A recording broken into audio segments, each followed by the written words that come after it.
Hey guys, so we're back with part 3 of building an investment portfolio of properties in Dubai. Okay, if you've not listened to part 1 and part 2, please do, because I cover point 1, 2, 3, 4, 5 and 6, which are critical, important for you to get a basic understanding of starting your investment portfolio on a foundational principle. All right, again, if you've missed part 1 and part 2 with the first 6 points, there are links. Just hit them, click them, have a look at them, so that when you look at this video, it will make more sense to you. All right, let's get into point number 7. And if you want a professional advisor looking after you, helping you build your portfolio, don't hesitate. There is a link below. Hit it, click it, let's talk. Don't forget to hit the like, subscribe, and bell icon, and give us some love in the comment section. Ask us the question, we'll answer it. Okay, coming back to this main thing, helping you build your portfolio.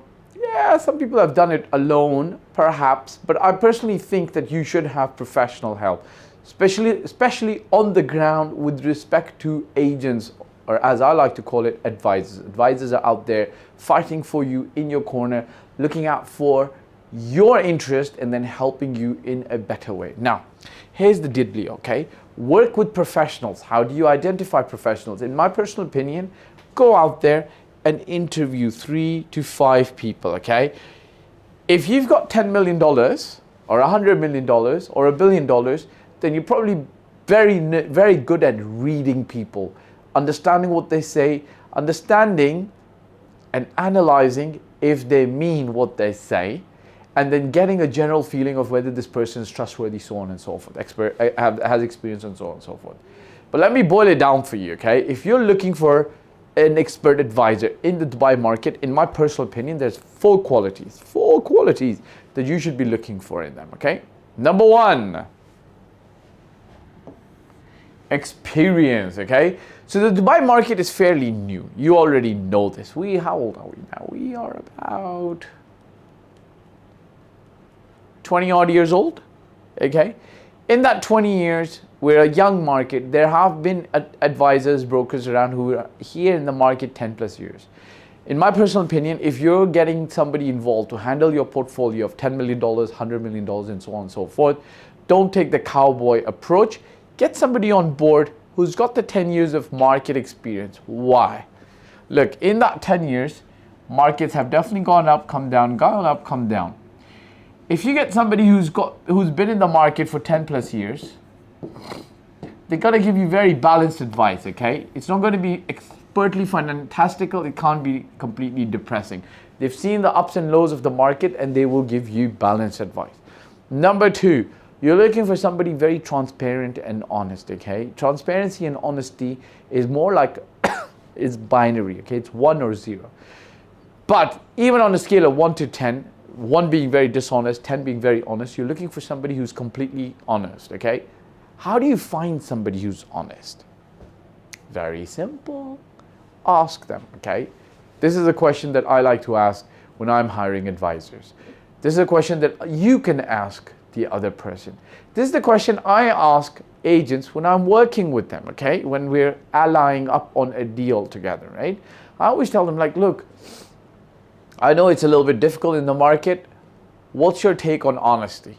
What do you think? If you're interviewing an expert advisor, just ask them out blank. Look, you've been in the market for 10 plus years.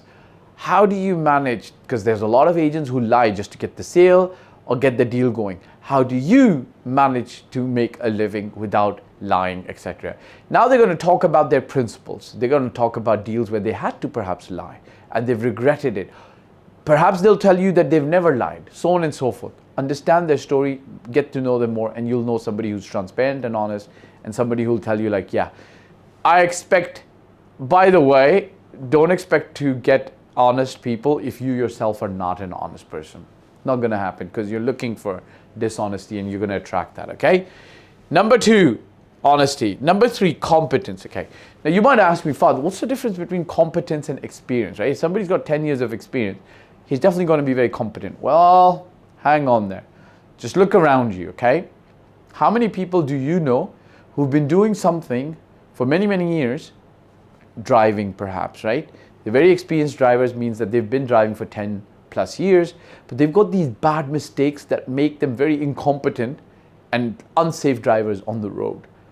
These habits they've built over a period of time, they've just not gotten rid of them. Are there advisors or agents who are incompetent? Yes, there are. They make a mistake and they continue making the same mistake. Now that mistake might not financially penalize either of the seller or the buyer, might cause an inconvenience, but they continue making the same mistakes throughout their career. They never check themselves and balance it out and wrinkle it out, right? So competency is different. Last but not the least, is your expert advisor capable of taking you through your investment journey in an organized step-by-step fashion? Super, super important, okay? Number 8, negotiation, okay? Any smart real estate investor is going to be able to tell you that negotiation, or the price that you pay at the time of purchase of a property, is the actual money you're making in a deal, not at the time of sale. That's true for, I think, 80 to 90% of the situations, okay? Now, your expert advisor should be able to lead your negotiation, or you should be able to lead your negotiation via a structure and a process, okay? And what are you negotiating around? You're negotiating around price, terms, and inventory, okay? I've seen my mentor 10 years ago make about $1 million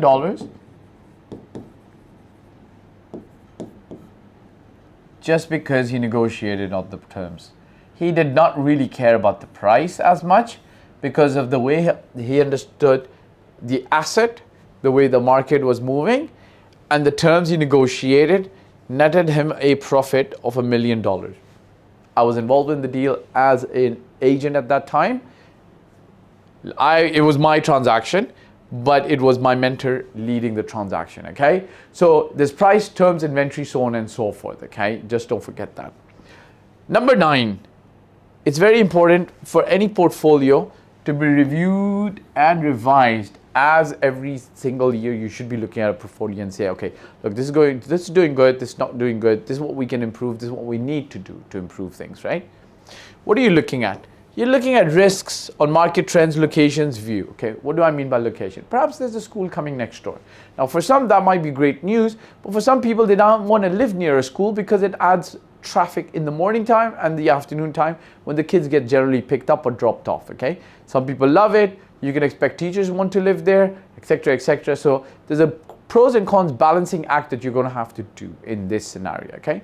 Number 2, views, right? Or market trends, okay? Asset classes, market trends. Again, you're revising. Maybe as an asset class, villas and apartments are doing better. Maybe something else is doing better, so on and so forth. Last but not the least, you're always looking at the views, okay? How are the views? Are they getting obstructed? Is there new construction coming up? Is your investment horizon 10 years? Now the situation is, if this is a property that you've bought, this is Burj Khalifa, okay, let's say BK for Burj Khalifa, not Burger King, and this is your apartment that has direct views of Burj Khalifa. Now what's happening? There is another building or a tower coming up here. This tower is going to take 3 years to build, okay? As per your investment horizon, if you wanted to exit in 3 to 5 years, the moment they break ground here, you should sell because you've still got uninterrupted view. Once the tower gets built, your view from here is going to be just this much, okay? So you're going to have half the view, right? You'll still have the view. And beyond the 3 years, so year 4, everything goes back to normal. Your tenant will pay more. They will be happy. There'll be nice looking building here where the lights are switched on. It will look beautiful, so on and so forth. Now, based on your investment horizon, if it's beyond 5 years, you will hold. If it's less than 5 years, you would sell. You don't want to be stuck with this property, right? Last but not the least, the double P, the P and P, okay? P and P. Patience and perseverance. One of my VIP clients, James from Canada, said this to me. I think he's heard it somewhere else, but let me quote James. Time in the market beats timing the market. So if you're looking to come into the market at the right perfect time, there is no perfect time. How are you going to know what is the perfect time? How are you going to know what is the perfect time? Markets go like this. Now, if you buy here, a market comes down over here after 2 years, you'll be like, oh my God, I bought at low price, my price is low. But if you buy here, market goes here, you're going to be very happy. But how on earth are you going to know that the market's turned? Except after the bottom, and nobody knows where the bottom is, nobody knows where the top is. But what ends up happening is, over a long period of time, if you bought here, you went through the ups and downs, ups and downs, ups and downs, but price is higher, let's say by 20 to 30% over a period of time. Time in the market, which means patience, will beat timing the market, okay? This long-term strategy takes care of market fluctuations as well. And last but not the least, look guys, focus on long-term goals, right? Short-term, actually Milton Keynes, the economist said, long-term we're all dead. Short-term is perhaps what you should be thinking of. But if you really think about it, man, don't worry. Property generally over the long term performs well. If you're managing your portfolio in the short term, look at how to build a good investment portfolio now. Yes, I prefaced this video by saying if you've got $10 million to invest, but listen, you can also build your portfolio with $2 or $3 or $4 million. You can start at a lower budget with lesser properties and then start building. Check out the multiple parts on this. I think this is going to be a good video for you to start learning on how to build your portfolio. There are links below for you to do what you gotta do. See you on the other side. Bye for now. Hey guys, thank you for watching the video. I hope you liked it. My name is Fahd Dawood. I've been doing this for 15 plus years. I started in Toronto, Canada in 2006, and since 2007 I've been based in Dubai and doing real estate in Dubai. Look, if you're looking to work with me, there's a form below and my mobile number. I do paid consulting. You can also get help from my team for services. If you like the video, press the like button, press the subscribe and the bell icon, and share it with your friends who you feel would be able to benefit from the content of this video. Last but not the least, I'll repeat, me and my team's role is always going to be to help and select the best property for you. Your role will be to invest in that property, and we will in turn invest in your life and your future. Bye for now.